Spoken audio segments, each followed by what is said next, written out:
Жұлдыз Әбдікәрімова өзінің Instagram парақшасында 5-ші баласын көтергені туралы шок жаңалығымен бөлісті.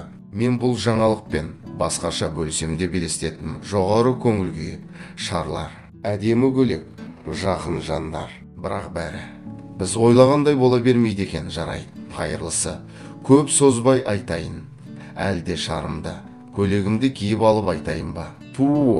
Болшы енді тез айтшы деген дауыстарды естіп жатырмын. Сіздердің көптен бері тілеп жүрген, сұрап жүрген, күтіп жүрген жаңалықтарыңыз орындалды. Мен 5-ші баламды көтердім. Қалған сезімдерімді келесі жазбаларымда айтып беремін. Себебі бір постқа сыймайтындай историясы бар, деді Жұлдыз Әбдікәрімова. Егер видео ұнаса, каналға жазылуды ұмытпаңыздар.